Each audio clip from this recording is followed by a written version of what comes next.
Since 1947, the World Affairs Council has become the preeminent global stage for world leaders and the public to inform, engage, and debate the most important issues of our time. It's your world. Get to know it.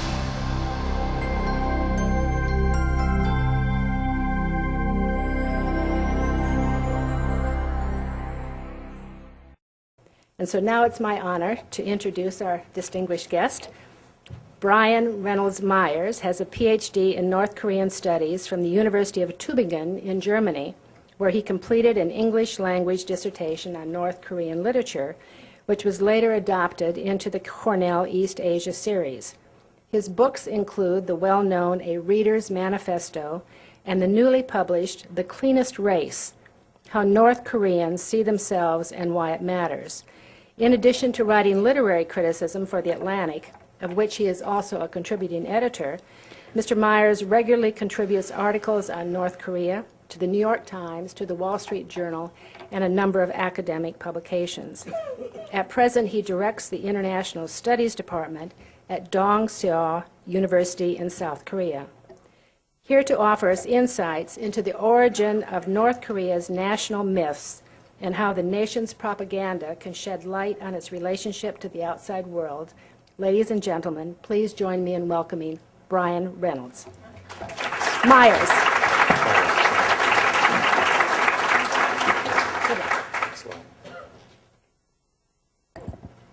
Okay, thank you very much for that introduction. It's kind of a miracle that I'm here because I was in Washington, D.C. a couple days ago, and my publisher said, why don't you try to outrun the storm by heading north to New York? And I thought, I don't think so. So I drove south instead, and I went to Richmond and got the plane out of there. I live in Busan, which is a harbor town on the south coast of South Korea, and I never see snow there, and I was really looking forward to seeing it this time, but I don't care if I never see any snow again at this stage. Okay, what can you hear about North Korea that you haven't heard 1,000 times before? Really only the most important thing, which is what do the North Koreans think and how do they see themselves in the world around them?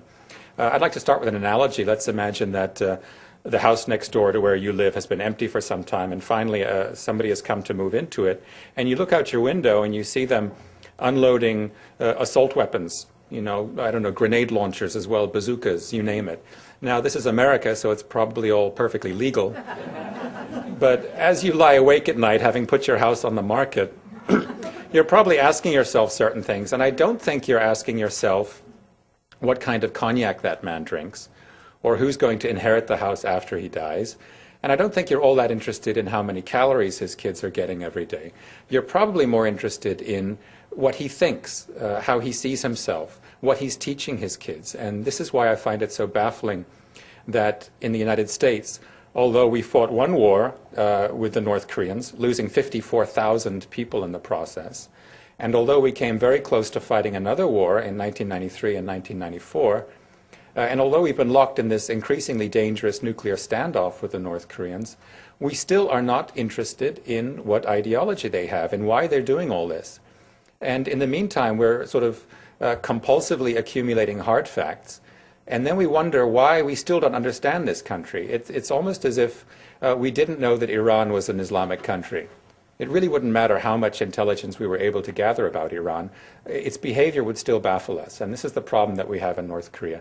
And this is why today I'd like to talk to you about North Korean ideology. I realize that sounds like a kind of dull topic.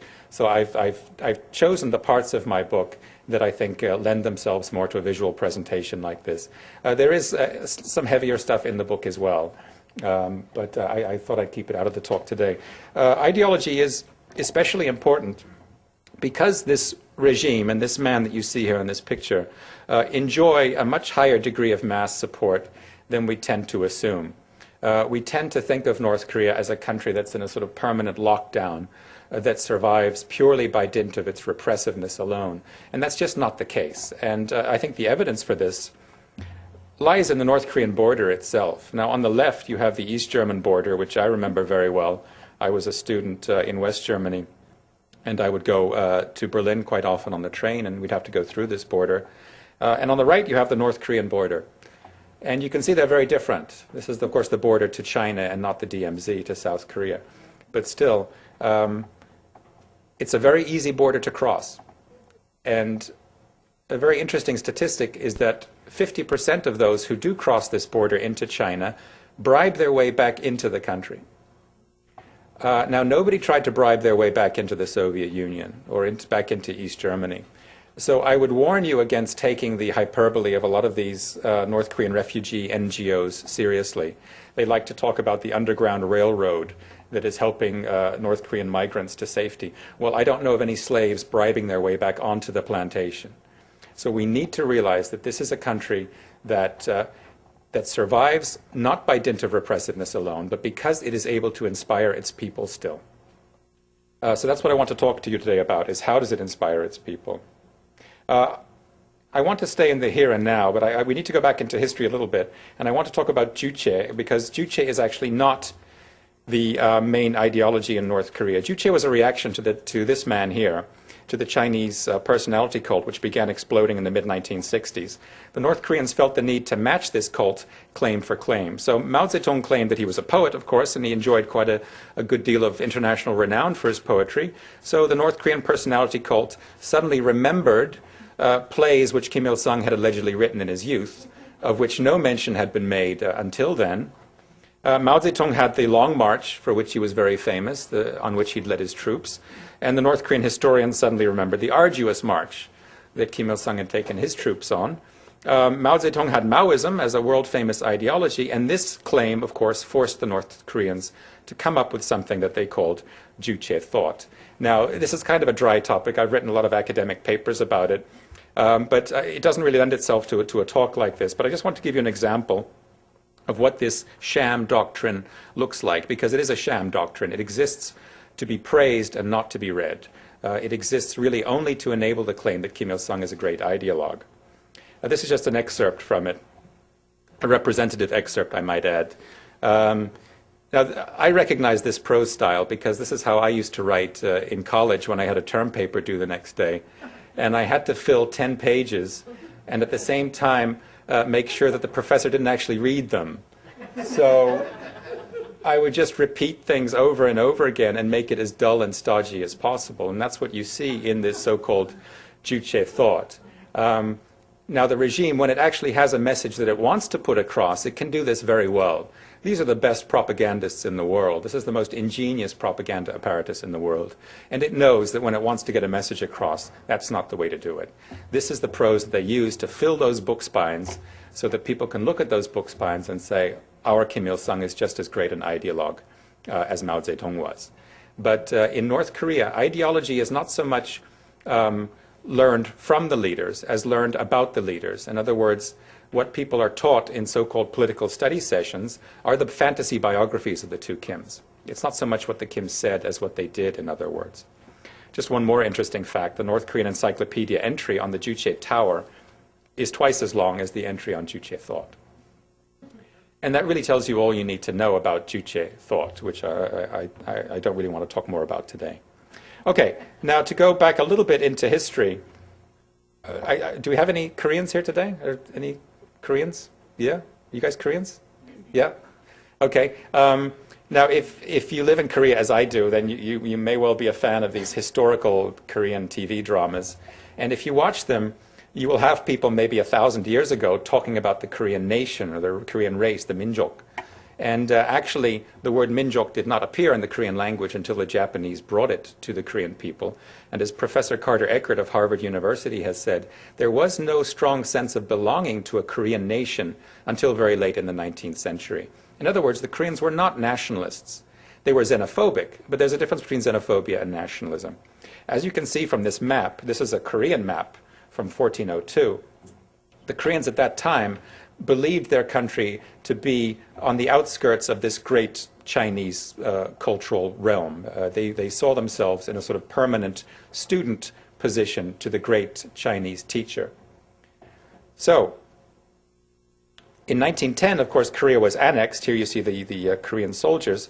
And for the first few years of the Japanese occupation of Korea, the Japanese ruled their subjects so heavy-handedly that this nascent Korean nationalism bubbled over into a big demonstration in 1919, which frightened the Japanese. And after that, the Japanese relaxed some of the repressive policies that had inflamed the Koreans, and they decided to co-opt Korean nationalism instead of trying to stamp it out.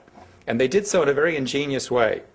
They did so with a campaign called Naisen Ittai in Japanese, or Neson Ilche in Korean, which means Japan and Korea as one body. Now you see from that map on the left, Japan and Korea both painted the same color on the school map.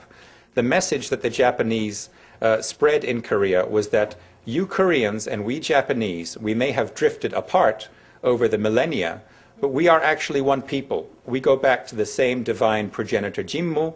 We all have this uniquely pure racial bloodline, and this bloodline makes us uniquely pure, makes us also uniquely pure-hearted and morally superior to people in other races. So, this is another postcard. This is a postcard from the period. On the right you have Japan, and on the left you have Korea in a three-legged race around the world. The legend says, let's cooperate together. Now, is anybody here from Texas? You're from Texas. Great. Well, the reason I ask, I'm not losing my mind. The reason I ask is I used to live in New Mexico, and the Texans would come over in the summer to Ruidoso and places like that, and you'd see the bumper stickers would have the flag of Texas and the United States flag, and the slogan was, "Proud Texan, Proud American."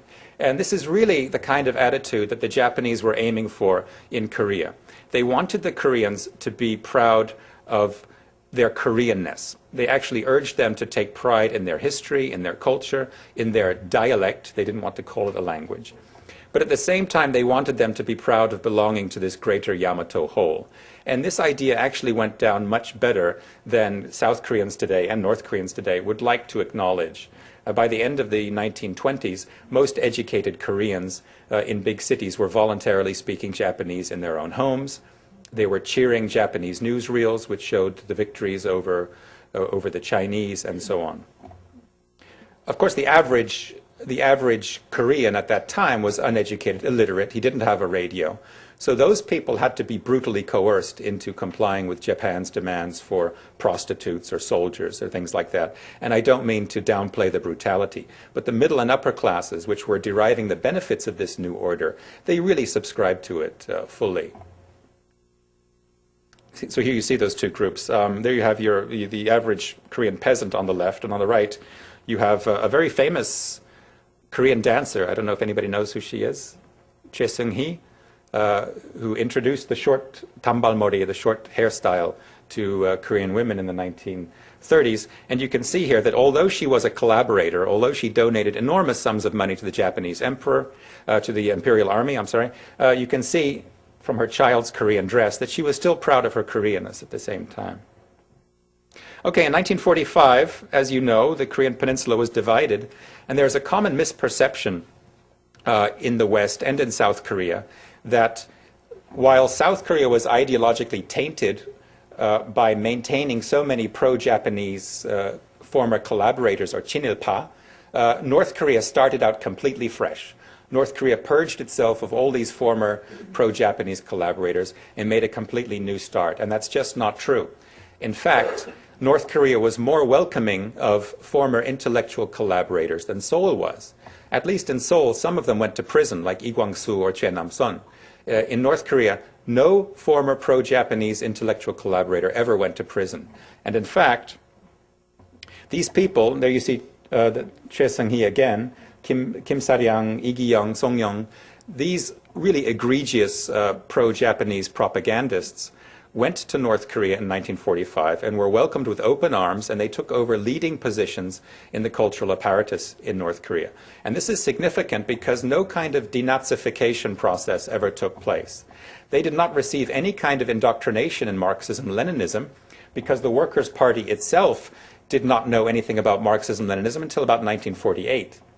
So in the meantime, these propagandists were expected to start inspiring the people with a love of the regime. And they did this quite naturally in the same way that they had been doing it under the Japanese. So basically, the Japanese ushered the Koreans into this uniquely pure race, and in 1945, the Koreans kicked the Japanese out of it, Koreanizing the Japanese symbols that they had learned during the colonial period. So that's it for the historical part of my talk. And I want to get into the present now with the worldview. And the worldview to which the North Koreans subscribe derives primarily from a race theory, a Rassentheorie, as you would say in German, a notion of the race as being unique and superior to all other ones. So when I say they Koreanized the Japanese symbols, Japan had this sacred Mount Fuji, and the Koreans decided to elevate Mount Paektu, the highest peak on the Korean peninsula, to sacred status, which it had not enjoyed before 1945. Many South Koreans today wrongly think that they've always venerated Mount Paektu. They only started this quite recently. And Tangun, the Emperor Tangun, who started the Korean race allegedly, thousands and thousands of years ago, he became a historical figure almost overnight. And there you see the same bloodline extending back thousands and thousands of years. The myth being that despite the numerous invasions which the peninsula endured over the centuries, the Korean race was able to preserve its pure bloodline, its unique homogeneity. And you can see that homogeneity pictured below. I wonder if anybody recognizes where that picture comes from. Anybody who's been reading the news recently. It's from the new North Korean currency. And you can see from those faces, those people look like clones. And that really is kind of the message. Because, according to the North Korean regime, the unique strength and unity of North Korea derives from the homogeneity of the Korean race. And these mass games that I think you've all seen on TV, and maybe some of you have seen that documentary, A State of Mind, they're commonly misperceived in the West as Stalinist exercises in anti-individualism. We mistakenly think that the goal is to stamp out their sense of self, to make them all behave in the same way. And that's actually not the case. These mass games are very joyous celebrations of the racial homogeneity from which the strength of the race derives. The North Korean looks at these displays and sees thousands and thousands of girls of the same height, the same build, the same skin color, the same hairstyle, and feels a pride in the homogeneity of the race. The logic is a little bit funny for us, to think that because a race is homogeneous, it's uniquely pure. And this is kind of the logic. Because Koreans are all alike, they are much kinder to each other than people in more heterogeneous nations. Here's another interesting slogan from a North Korean magazine. I always say that North Korean propaganda is a bit like a fascist's idea of what communist propaganda should look like, because you've got the left-wing terminology being used to put across a race-based message, which is actually incompatible with Marxism-Leninism. I can't stress that often enough. This is not a nationalist-tinged Marxism like you had in Yugoslavia.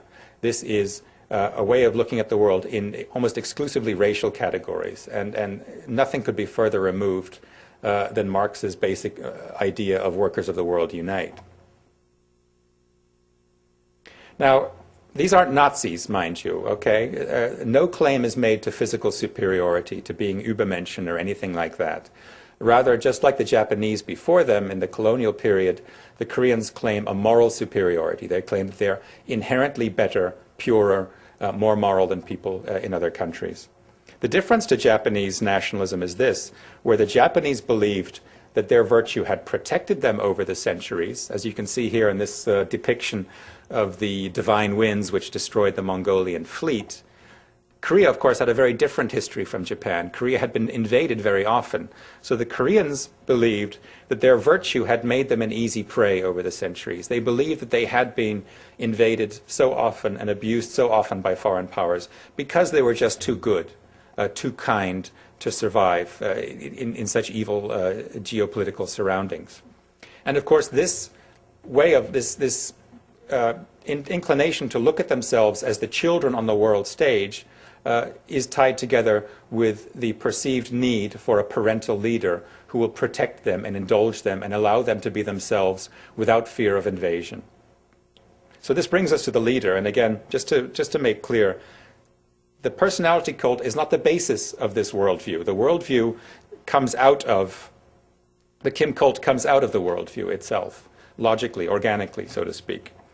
Now, this Kim cult is quite obviously derivative of the Hirohito cult that was propagated in the 1920s and 1930s in Korea. I could give you lots of examples, but here's one that I can show you quite easily on a slide. There you have Hirohito pictured on his white horse, which was sort of the symbol of racial purity, the Yamato race's racial purity. And of course, Kim Il-sung was also shown on a white horse. And even the terminology is the same. Both leaders were referred to as Great Marshal. And in Korean, the word was the same as well. This is striking to me that they didn't even feel the need to change the terminology. And of course, Kim Jong-il is also shown on a white horse, although, as you can see, the sunglasses kind of ruin the effect a little bit. But he's often videotaped and pictured riding on white horses as well. Now, Stalinism is really another word for Marxism-Leninism. What is Marxism-Leninism? Well, Marx said that communism was inevitable. He said that capitalism was doomed to collapse no matter what. So the revolution was going to happen anyway. And Lenin came along and Lenin said, no, I don't think so, because the masses are not particularly intelligent. They're not particularly critical thinkers. So if they're left to their own devices, these workers will fall very easily into the trap of trade unions, into the trap of demanding wage increases and getting a little bit more every year from the capitalists. So in order to keep the masses on message, so to speak, in order to keep the masses fighting for the revolution, they need a communist party. And this idea is at the heart of culture under Stalin as well. The party's role is to make the spontaneous masses grow up, in other words, to instill revolutionary consciousness into them. And that's why Stalin and the Communist Party in the Soviet Union were always depicted as fatherly teacher figures. And as you can see from this picture, what do you think is the focal point here in the picture? What part of Stalin's face are you supposed to be looking at? The eyes, right, because the eyes are the symbol of his unique mastery of dialectical materialism, this supposedly omnipotent science which was going to, transform the world. Whereas in Korea, in North Korea, the belief was and is that the Korean people should remain naive. It's only logical, really. If you're born pure, if you're born better than everybody else, it follows that you don't really need to be tempering your instincts with book learning. That way you'll only dilute them. So it's better for the people to stay true to their pure instincts, for which reason Kim Il-sung and the Workers' Party are not fatherly teacher figures. Instead, they're maternal protector figures. And as you can see here from this picture, the focus is not on Kim Il-sung's eyes, which you can't really make out very well in this picture. The focus is on his bosom, or his pum, to use the Korean word. If you read North Korean poetry, the poets are often talking about the desire to rest their faces against this expansive chest and be enveloped in the parental leader's embrace. Here's another example. This is what Stalin does at night. He gets ready to teach the people the next day. And that's what Kim Il-sung does late at night. I showed this slide to one of my classes in South Korea, and a kid at the back of the class said, maybe he's taking the coat off. But he's not. What you find a lot of in North Korean studies, because unfortunately very few people in North Korean studies, or these people at these North Korea think tanks in Washington, D.C., can actually read Korean.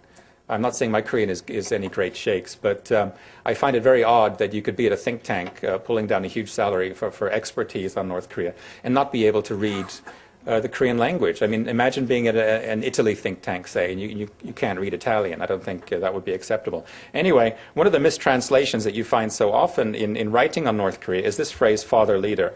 Actually, the word oboy, I will ask the Koreans present, that doesn't mean father, does it? Oboy nal in Korea is not Father's Day, it's Parents' Day. Okay? So Kim Il-sung is not referred to as the father leader, he's referred to as the parent leader. And that's quite odd, isn't it? If you're referring to a man, not as a father but as a parent, it's quite obvious that you're actually trying to play up his maternal side. And that's exactly what they do in North Korea. Kim Jong-il himself is on record as saying that Kim Il-sung's motherly qualities were the key to his success. So when people tell you that North Korea is a Confucian patriarchy, they really couldn't be further from the truth. This is not a Confucian society at all. Kim Jong-il as well, even when he's depicted in military uniform, he comes across more as a sort of Salvation Army matron. He looks very feminine. And in photographs, he looks like a South Korean housewife or an ajumma.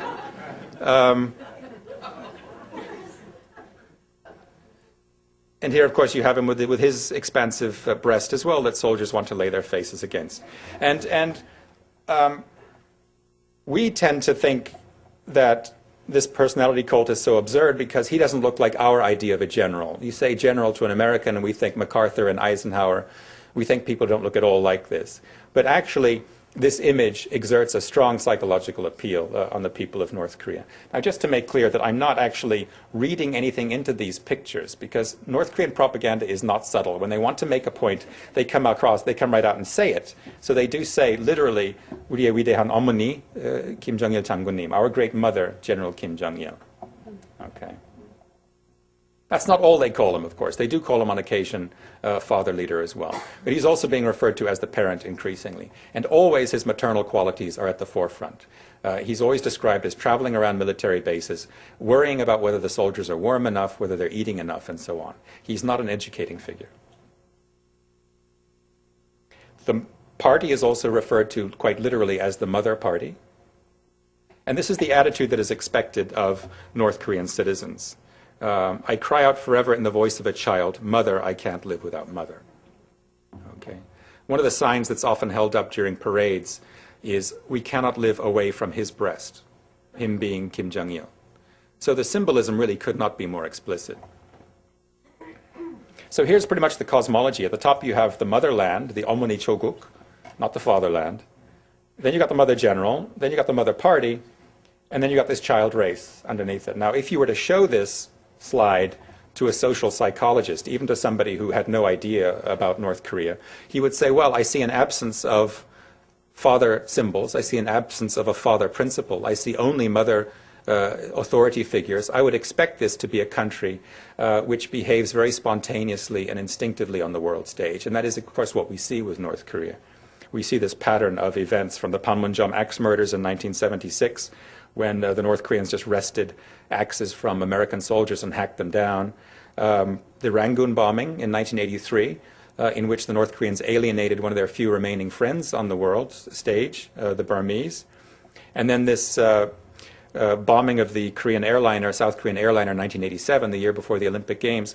All this kind of behavior, which really is nothing at all like the sort of behavior that we experienced from our Cold War adversaries, can only be understood in the context of this race-based ideology which stresses the need to follow the instincts of the Korean people. The outside world, if we can talk about this for a bit, because there's a misperception among a lot of people that the North Koreans only hate the Americans, that they only distrust the Americans. That's not true. Because if you believe your race to be uniquely pure, it follows from that that all other races are inferior to you. And this is the message that they get across. They get it across a little bit more subtly than other things. If you can look at this picture, unfortunately it's in black and white, but I think you can still make it out quite well. This is a depiction of the 1989 Youth Games in Pyongyang. In other words, these are friendly foreigners who have visited Pyongyang and are cheering this fantastic city that they're looking at. The first thing that strikes you is there's only one Korean in that crowd, namely the guide. So in other words, the cleanest race has to be kept apart from these foreigners lest they be defiled. The other thing that strikes you is that, say, the dress of the people. You have those two African women and the Caucasian woman in the foreground. They are dressed in ways which even today in North Korea are considered very indecent. You have these two blonde women in the foreground. They look to us normal and attractive, but in North Korea, wearing your hair like that is considered slovenly. It's considered a sign of bad morals. The other interesting thing is that no matter which direction the foreigners are looking at, their faces are partially obscured by this sort of menacing shadow. The only person in the crowd whose face is evenly lit, who is attractive by Korean standards, is the only Korean person in that crowd. But of course, the Americans are the real villains in North Korean propaganda. Kim Jong-il has been quoted as saying, just as a jackal cannot become a lamb, the Yankees cannot change their savage nature. Now, you couldn't get a less Marxist idea than that. The Soviets were always very careful to draw a distinction between American capitalists and American proletarians, between white Americans and black Americans, even between men and between American women and children when they were talking about military topics, for example. You don't see any of this in North Korea. All Americans are inherently degenerate due to their race, according to the North Koreans. This is one of the ways in which they get it across. The interesting thing about this is that although they have Caucasian facial features, they have black skins, and I think that this is because North Korea does not want to alienate its few remaining friends in the world, most of whom are in Africa, like Zimbabwe. But at the same time, it wants to communicate the contaminated nature of American racial stock to its people. So you see depictions like this. Here's another one just to show you that they demonize women and children as well. This is a depiction of a Korean woman trying to confront the American missionary family which murdered her child. So you see the emphasis on Caucasian facial features, on what Koreans perceive to be sort of typically white faces. You have the big noses and the sunken eyes and so on. Here's the poster that I started off this slideshow with. The legend reads, 100,000 times revenge on the Yankee vampires. And I put the year in which this poster appeared next to it because that was the year in which North Korea was America's main aid recipient in Asia. They were receiving enormous sums of money from the United States at that time. And ironically enough, that was when they ramped up their anti-American propaganda. I think the implications of that are pretty clear, that they need this enemy figure in order to rally the people around the regime. And they take this stuff seriously. You know, I went to the resettlement facility for North Korean refugees, which is in Gyeonggi province in Seoul, and I was walking down the hallway, and it was a bit like being in high school again because all the girls were sort of recoiling from me in horror. And I said to my guide, I said, you know, what's going on here? And he said, yeah, you know, they've been indoctrinated with anti-Americanism. And I managed to talk to one of the young girls after I had done the rounds, and she said, yeah, you did a lot of bad things on the peninsula. And I expected her to say the carpet bombing of North Korea, which really was, I think, unconscionable, and which really did, I think, constitute a war crime. It was conducted with so much indifference to North Korean civilian life that I think this is something we as Americans need to come to terms with, regardless of how we think about North Korea. But the North Koreans, interestingly enough, don't talk about that very much because it conflicts with the personality cult. Kim Il-sung could not have been a very protective motherly leader if he allowed the country to be completely flattened on his watch. So instead of that kind of thing, they focus on completely fictional outrages like this alleged murder of a Korean child by American missionaries. And this girl that I talked to said, in response to my question, yes, you Americans did a lot of bad things. Once a Korean child stole a peach from an American missionary's orchard and she was murdered. Now these seem like very trivial stories to us, but this is the kind of thing that they use to whip up anti-Americanism in North Korea. And far from showing any signs of fear of the United States in their propaganda, they actually show these kind of wish-fulfilling posters of the American capital being destroyed. So America is ridiculed as a kind of paper tiger whose day will come. Now, just to talk about the military first policy, which is the policy that the North Korean regime is now propagating. Here's a picture of North Korea right after Kim Il-sung died in July 1994. You see the weeping North Koreans looking to Kim Jong-il for salvation, so to speak. Now, look at the skies. You have these gray skies, which are a symbol of the changing times on the world stage. In other words, Kim Jong-il inherited a situation that was much more difficult than his father had. This was the message that the propaganda apparatus put across because they knew with the famine coming, they could see this famine on the horizon. They knew they could not present Kim Jong-il as a kind of all-round figure who was just as good at economic matters as at military matters. They knew that they had to disassociate him from the whole economic problems as quickly as possible. And they did this through the military first policy, the message of which was basically Kim Jong-il saying to his people, you know, guys, I'd like to keep feeding you, but the threat from the United States has never been greater than it is now. So I'm going to be traveling around the country visiting military bases 24/7. In the meantime, you've just got to feed yourselves. This is interesting because this was not proclaimed after George Bush's Axis of Evil speech, as many people wrongly think. This was proclaimed in January 1995, which was weeks after the agreed framework had been signed between the Clinton administration and Kim Jong-il, weeks after Bill Clinton had sent a kind of groveling letter to Kim Jong-il promising full compliance with this treaty, and weeks after American aid had begun coming into the country. In other words, this military-first policy was not a response to a perceived increase in the threat from the United States. It was a response to the economic crisis. It was their only way of getting out of this economic crisis. And it actually worked for them. It got them through it very well. Even today, many North Korean refugees believe that the famine was America's fault. The problem is this, where Kim Il-sung's legitimacy as a leader had rested on two pillars, namely economic success and military strength, Kim Jong-il's legitimacy as a leader rests exclusively on military strength, on that one pillar. And this is the problem, really, at the heart of this nuclear standoff that we're in right now. We're basically trying to persuade Kim Jong-il to climb down from this pillar without offering him any other place to go. I'll get back to that a little bit later. Now, this is how the North Korean propaganda apparatus tries to present South Korea to the North Korean people. The North Koreans now know that South Koreans are richer. They know this because the information cordon that once isolated North Korea from the rest of the world is in ruins. So many North Koreans now have access to South Korean DVDs. Some of them are even watching South Korean TV if they live in the south of North Korea. Some of them are watching Chinese TV. So the government cannot persist in this ludicrous lie that all the South Koreans are starving to death. So the North Korean regime says, yes, they are better off than we are. And here you can see them with their cameras and their motorcycles and so on and their nice cars.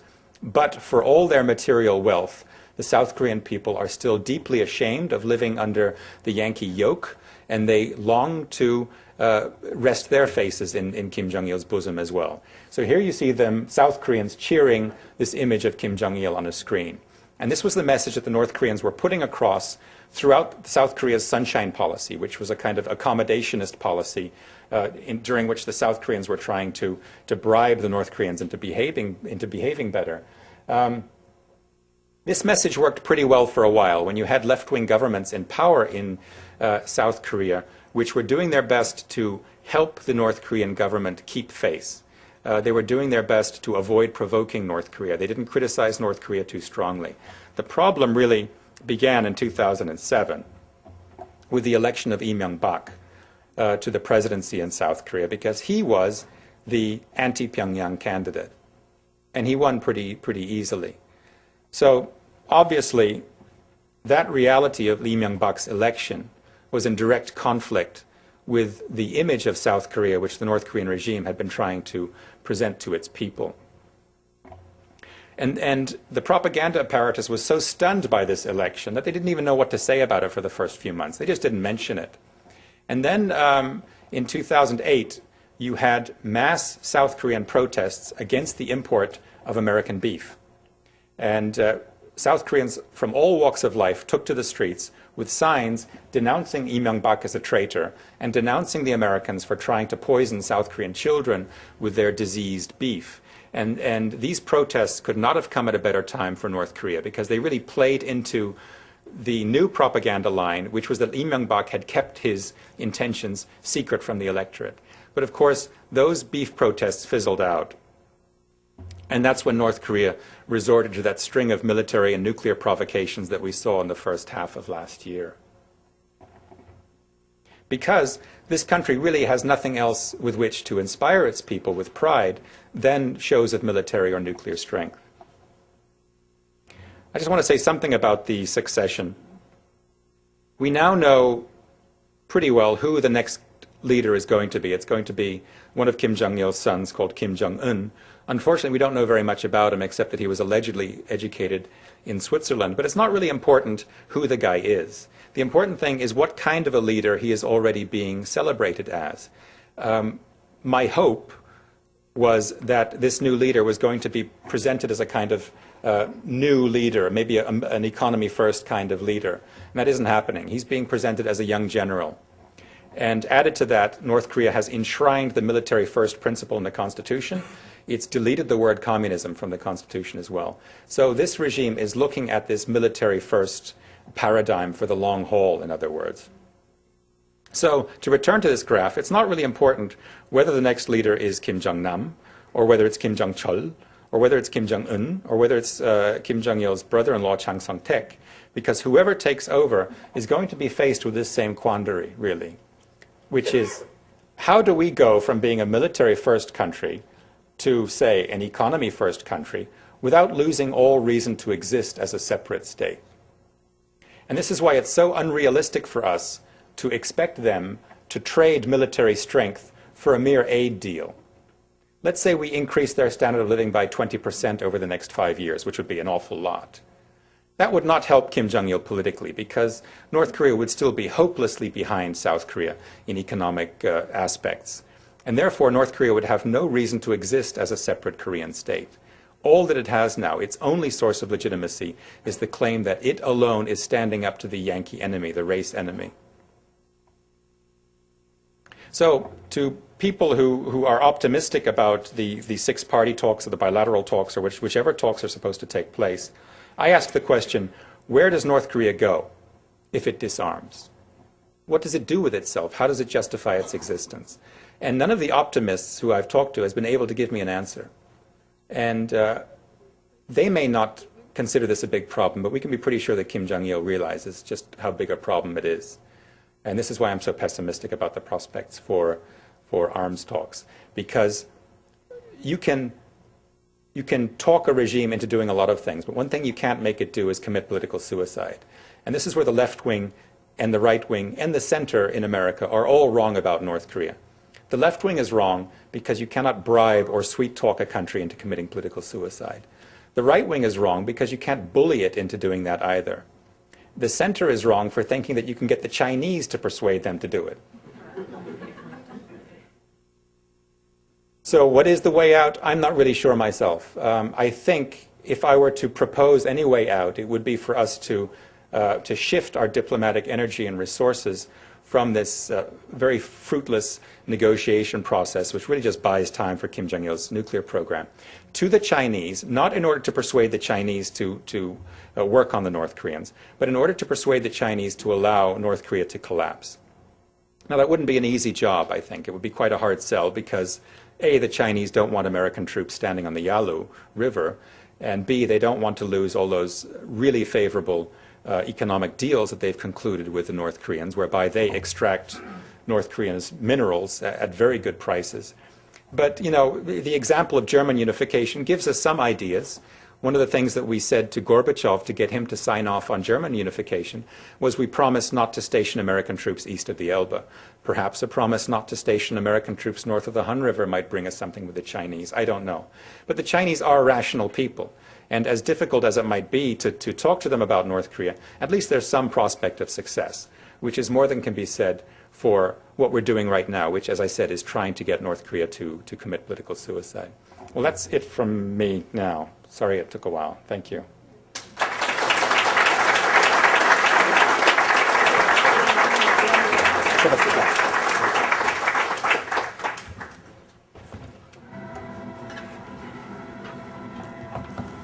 So, Brian, thank you very, very much. Thank you. That was enlightening and entertaining, if that's the right word. I mean, to see the pictures to your talk, I found that very, very interesting. I have several questions from the audience, and I'll invite your questions to come up as we're starting the dialogue here. We have a few minutes left, and we'll go a little bit longer if, Brian, you'll indulge us. One question that occurred to me and also occurred to one of our members of the audience was when you're describing this historical line from the Japanese colonial period and Korea, you talk about the Koreans, and that would be North and South Koreans. And then you're describing the culture and the thought that inspires the North Korean culture. How do you distinguish North Korea from South Koreans there?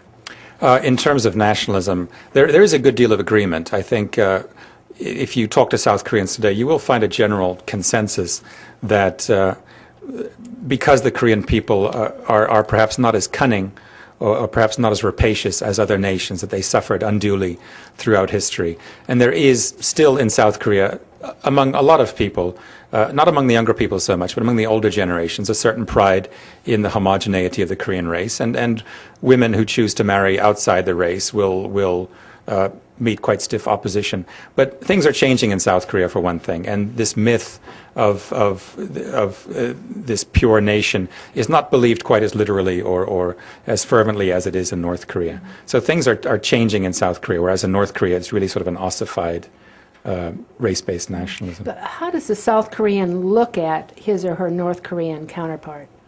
Well, South Koreans don't want reunification, basically. They're not interested in that. And yet, at the same time, they feel quite guilty about it. And one of the ways in which they assuage their own guilt about this is to believe that North Korea is simply on an earlier stage of development than South Korea is. So many South Koreans, when you go on a tour bus to North Korea, as I did 2 years ago, they will look around them at all this misery, really, and try to shrug it off by saying, well, it's like South Korea was under Park Chung-hee. This is how South Korea was in the 1970s. There's really not a very high awareness of North Korea among South Koreans. There's not very much interest in North Korea. When I give classes on North Korean matters at my university, most of the students tend to be foreigners. That's interesting. Yeah. One question from the audience. If somebody has left the North Korean regime and decides he or she wants to go back for whatever reason, are there barriers to entry? Are there punishments that that person expects to? Well, there are evidently barriers, or they wouldn't have to bribe their way back in. But on the other hand, I cannot believe that so many of them are voluntarily returning to the country if they know that they're going to be punished. So the question that in my mind is either the regime knows that they were gone for 2 years and it doesn't care, or it doesn't know they were gone for a few years. Either way, really, is this a totalitarian state? I don't believe it is. We have no experience historically of people wanting to return to totalitarian states to the same degree that they are in North Korea. Mm-hmm. And you know, if you look at things like the ratio of policemen to average citizens, it's lower than the ratio you'd find, say, in Chicago. So I don't believe that this is a country, as I've said, that rules by repression alone. Do North Koreans, in your experience, do North Koreans believe this propaganda? I think they do. Again, the evidence is in the kind of people who are leaving the country. I would guess from my own experience and from what I've read that about 90% of the North Koreans who choose to escape that country are from the least propagandized, least educated sector of society. The people who are more highly propagandized, the middle classes, the educated classes, the upper classes, they're not leaving. We're not seeing real intellectual dissidents. We're not seeing real intellectual immigrants from North Korea. And that points to me to a proof that this regime is still being quite successful in inspiring its people. What we've learned from social psychology is that we all need to attribute some kind of significance to our lives. And the North Korean regime does this. Whether you're a bus driver in North Korea, whether you're working in the mines, or whether you're a soldier, the regime gives everybody a part to play in this racial mission to kick the Yankees out of the peninsula, to reunite the nation.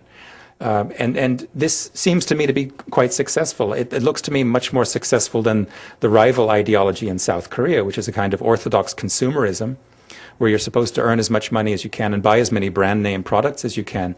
That's not working in South Korea, or you wouldn't have such high rates of suicide and depression among the people. And I think if you want to understand why the North Koreans aren't all rushing out of North Korea and trying to get to South Korea, I think you need to understand that. But going back to North Korea for a moment, this belief in the ideology, isn't it colored by the fact that, at least what we read here in the West, there's such widespread starvation, and there's political repression and difficulties that are quite insurmountable, would be for many of us. But what about that? Yeah. Doesn't that color their view on this? Not really. Dear leader? I think it's ironic, really, that in a way we think more like Marxists than the North Koreans do. Because for us, it's the economy, stupid. We look at all politics and all political differences in economic terms. We even look at the rise of Islamism in economic terms. We think it comes from economic deprivation, despite the enormous wealth of the people who bankroll Islamic terrorism. Another important thing to keep in mind is that nationalism is as well suited to bad economic times as to good times. When things go well, you can say it's because of the race, because of its strengths. And when things go badly, you can blame them on people outside the country. So if this had been a Marxist-Leninist regime, it would never have survived that famine, because Marxism-Leninism's whole reason for being was the promise to improve the material life of its citizens. But nationalism is not about that. Nationalism is about making people feel proud for other reasons. And we know, say, from Nazi Germany or from Imperial Japan to nations that were going gangbusters right up to the very end, that people can put up with an awful lot of deprivation if they feel it's for the well-being of the race. The media could play a role. What about the media in North Korea? One question here, how pervasive is the internet, if at all? The internet is not pervasive at all. They do allegedly have internet cafes that are, of course, closely monitored, that some people can get into. There's a kind of intranet, apparently, in North Korea, through which university students can communicate with each other, also, of course, under supervision. Otherwise, the internet is not much of a force. But as I said, the information cordon has collapsed, and an awful lot of DVDs and videos and things like that are coming into the country. But I don't think we should attribute too much importance to them. I talked to one woman once who was very excited about having seen a Mickey Mouse backpack in Pyongyang. And I said to her, you know, the Luftwaffe pilots in the Second World War flew into battle with Mickey Mouse painted on their fuselages. My point is that because this is not a Marxist-Leninist regime, but a nationalist one, it's more impervious to heterodox cultural influences like that. I know from my own youth in South Africa that my most racist classmates, the ones who wanted to put a fence around all the blacks and let them starve to death, were avid fans of reggae music and Bob Marley. And of course, you can be a racist and root for your NFL team, which is 95% black, and not see any contradiction in that. So I don't think that people should expect these DVDs, these smuggled products, to bring about an enormous change in the way that people look at the rest of the world. The second most nationalist country in the world, in my view, is South Korea, which is completely open and completely wired, and still dominated by a very paranoid way of looking at the outside world. Do you, Brian, do you have a point of view on the outlook for the North Korean economy? For the North Korean economy, I'm not so sure. This recent currency reform, I'm not really sure what it was all about. I tend to think that reports of the opposition to that currency exchange, which took place last year, have been exaggerated a little bit, because the average North Korean did not have $3,000 under his pillow that he wanted to change anyway. And he was probably pretty happy to see these black market traders taken down a peg or two. My impression of it is that Kim Jong-il probably did not impoverish his own power base. I don't think any leader in his right mind would be crazy enough to do that. So I have to assume that the people in the so-called core class in North Korea, the favored political class, that they knew this was coming and they were prepared for it, and that it was merely an effort to impoverish the sort of people who had acquired wealth in unsanctioned ways. It's often North Korea is referred to as the hermit kingdom. Do you look at the economy that way? And what I mean by that question is are they so cut off from any kind of interchange, any kind of commerce, that it is almost a hermit economy? Or are the Chinese there? Are the South Koreans there? The Chinese are there, of course, and they are investing and extracting North Korea's natural wealth from the country. It is, I believe, a hermit economy. I think I should turn off my computer. Hold on a second. It's starting to make noise. It is a hermit economy, but what I warn against is the common tendency to think that this is a country obsessed with self-reliance, and it's not. North Korea has relied on outside aid ever since day one. I say it's more like a hikikomori state. I don't know if anybody knows what a hikikomori is. These are these Japanese youths that you read about in the newspaper who do not want to leave their rooms, so their mother basically has to come and leave the food in front of the door for them. Why? Because they feel that they can maintain their independence better by relying on their parents than by working together with people, than by actually going out into the marketplace. And North Korea is a kind of hikikomori state. It believes that it can maintain its independence better by relying on the outside world for aid than by working together with the outside world, which would mean trade and businessmen coming back and forth and all these other horrifying things to the regime. So it is still a hermit economy, but Kim Jong-il knows he has to make some concessions. So what he does is he tries to open these special zones. He's trying to sort of seal off these areas to make sure that they don't sort of seep into the country at large. And he realizes sporadically that that's not working out very well. So you have this kind of flip-flop. It was once said that the relationship between Kim Jong-sung and the Kim Il-sung. Chinese, Kim Il-sung, thank you, and the Chinese was as close as lips to teeth. Yeah, that's just not true. But what about today? What about the Chinese relationship? It was never true. It's interesting to read the Chinese archives from the Korean War and to see what a bad relationship there was between the Chinese and the North Koreans. For one thing, the Chinese were furious at the North Koreans because they kept shooting American prisoners. The Chinese actually had to raise their guns at the North Koreans to get them to back off. The North Koreans did not even want to give the Chinese control over their railroad, which the Chinese needed in order to transport their troops effectively. So my point is, if they couldn't work together well during the Korean War, when North Korea was relying on China for its very survival, how much less likely are the North Koreans to listen to the Chinese now when the North Koreans have nuclear weapons? What I hear from sources in China is that they're pretty much exasperated with the North Koreans. They're tired of continuing to finance them, but they really don't see much of an alternative because they don't want the regime simply to collapse. Well, that might be a good segue into the discussion about maybe the six-party talks, that outlook, and U.S. foreign policy. Sheila Smith, who is a Council on Foreign Relations Senior Fellow and has written extensively about the issues on the peninsula, has called this America's intractable problem, the North Koreans. So are we, when looking to the Chinese to be the balance, the ballast, I guess is the better word, in that effort at negotiation, which is now totally broken down, is that a misplaced ambition on the part of the U.S.? Yeah, it is. I've talked to people who are actually involved in that whole negotiation process, and they said basically the Chinese at these six-party talks, they offer the milk and cookies, and they don't really do anything to push North Korea to negotiate in earnest. And I understand that because, as I said before, the Chinese can have no more success in that endeavor than we can. The North Koreans aren't stupid. They know just how disastrous it would be for them to disarm. Let's not forget just how much we're asking from North Korea anyway. I mean, Canada is not a warlike country, but if we were to say to the Canadians, if you cut your military in half, we'll raise your standard of living by 10% over the next 10 years, I think we can imagine what they'd say to us. And how much less likely is it then that the North Koreans are going to get rid of their last reason for remaining? So the six-party talks, I think, just founded on a completely wrong premise. And I don't believe that the North Koreans can be negotiating in good faith.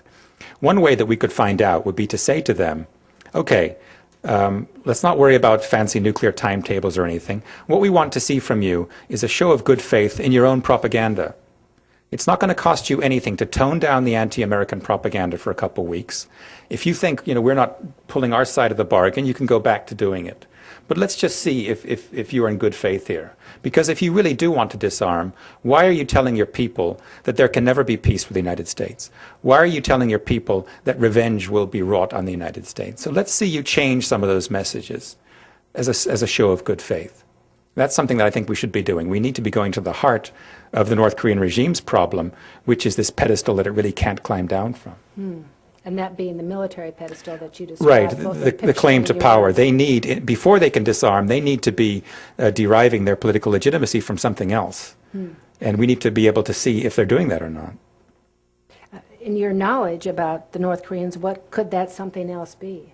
I really don't know, because I really don't see where they can go without devolving into a third-rate or fourth-rate South Korea. And this is the problem. Many people in the United States tend to look at North Korea as if it were Libya. Libya, as you know, got rid of its nuclear aspirations and decided to play nice with the United States. But there was no South Libya vying for legitimacy. Gaddafi remains the sole definer of what it means to be Libyan. So he had more leeway. North Korea, what can they do? You know, this is one of two Koreas that is trying to show that it has the sole exclusive right to rule the entire peninsula. And they can't simply admit to having made an enormous mistake. They can't, agree to be in an economy that is where the South Korean economy was in maybe 1975. So the box gets smaller and smaller. Right. The regime has pretty much painted itself ideologically into a corner. The U.S. has a few troops in South Korea, and someone, a member of the audience asks, should we withdraw troops from South Korea, in your opinion? Well, if you talk to any expert on military strategy, they will say that it makes strategic sense to withdraw American troops from the peninsula, because then you'd be better able to respond to a North Korean provocation. The situation right now is that we're kind of held hostage, because anything we would do against North Korea could well incite the North Koreans to attack Seoul. And they don't need nuclear weapons to flatten Seoul. They could do that with conventional weapons. So, I think that were we to withdraw American troops, it would not only make us better able to respond militarily, it would also put the Kim Jong-il regime under enormous pressure to do all those things that so far he's accused the Americans of preventing, namely unifying the peninsula, improving the standard of living among his people. And of course, he can't do that. And were we to pull American troops out, the North Koreans would very quickly realize that it wasn't the Yankees all along who were preventing reunification. It was the South Korean people who didn't want it. And that truth, I think, is going to really go to the heart of the personality cult. So this would be a hairy time, because it would be a time in which you'd expect the North Koreans to lash out and perhaps to try to reunify the country by military means. But I don't think it's anything that the South Koreans can't handle on their own. What do Koreans, North and South, or North or South, whatever point, think of the Japanese? Oof. Well, in South Korea, interestingly enough, and this goes to the other point that I made about the cultural imports, since the ban on Japanese culture was lifted in South Korea by Kim Dae-jung, anti-Japanese sentiment has actually increased in South Korea. I remember being in South Korea in the mid-1980s, and there was a wrestling match on TV between a Japanese man and I think it was an American athlete. And the people were rooting for the Japanese athlete. And I asked my wife why, and she said, well, because it's basically the same Asians. We're rooting for the Asians over you white people. And that would be unthinkable now. That's how times have changed. Even though my Korean students, for example, are all listening to Japanese music and watching Japanese dramas. So this dislike of Japan has actually increased. And in North Korea, of course, they've always been sort of the race enemy number two to the United States. There is a question about Robert Park, the Christian activist who was released recently by the North Koreans. What are your thoughts on his comments and that episode? Well, the poor guy, I read about him crossing the border saying, "I'm an American." And the last thing you want to do as an ethnic Korean in North Korea is say, "I'm an American." That to them is just baffling. And the reports I heard was that he'd been severely beaten while in North Korean custody. I don't think that these kinds of things are particularly helpful myself. I don't really understand what he set out to gain. I'm sure his heart was in the right place. But what you're doing there is basically putting the U.S. State Department under pressure to try to get you out, which they have to do by making certain concessions to the North Koreans. So if you're doing that in order to try bringing the regime down, I think you're having the opposite effect. But do you think it was a bit of an olive branch on the part of the North? To let him go? Mm-hmm. No, I just don't think they really wanted to keep him there. More trouble? Yeah, just more trouble. And this is why, of course, they didn't want to put those two journalists in jail last year either. The last thing they want is a foreigner or an outsider getting a look at how they treat their prisoners. So they were probably perfectly happy to let him go in response for something. Well, we're coming very close to winding up, and a question here asks about the name Kim Il-jong. Kim Jong-il. Kim Jong-il. I apologize, I always turn those around. Can you give us some understanding about the name Kim Jong-il, where the source it's Kim Il-sung's name basically can be translated as becoming the sun, and Kim Jong-il's name can be translated as the true son, perhaps. These names are not particularly symbolic, though, for the North Korean people, because they've stopped using Chinese characters in their writing. So I wouldn't read too much into those names. It's a bit like etymology in English as well. You know, you can look at the etymology of certain words, but we're not really conscious of them in daily life. The interesting thing, of course, is that in Korean families, often the names of the sons will all be quite similar. So the first Chinese character of the children's first names will all be the same one. And this is why those pictures that I showed you, the three sons, you have Kim Jong-nam, Kim Jong-chol, and Kim Jong-un. Those are all quite similar names. And what about the daughters? The daughters, their names are different. Yeah. Do they take the mother's name? They can take any name. That's not set or anything. We don't know anything about these kids, and I just don't really understand this Western obsession with which one of those kids it's going to be. We knew that Kim Jong-il was going to take over for about 15 years, and we were still taken completely by surprise by him. If you remember, back in the mid-1990s, we all thought he was some sort of semi-retarded playboy who wasn't going to be. Those were the. I mean, they talked about him as if he was retarded. They raised that possibility, and nobody expected North Korea to keep going. That's why we signed that agreed framework in 1994. We didn't expect the country to survive long enough for that framework to be a problem for us. And we were still unprepared. So my point is that instead of focusing on who it's going to be and speculating about that, we should focus instead on the ideology, which all of those kids probably have in common. So unfortunately, Brian, we are out of time, but allow me to say thank you to the World Affairs Council, to Books, Inc., and the Asia Society of Northern California, and to Mr. Myers for his expansive talks about this part of the world that has many of us mystified. I encourage you all to take advantage of the book signing table next to this table up here, and have a pleasant evening. Drive home safely.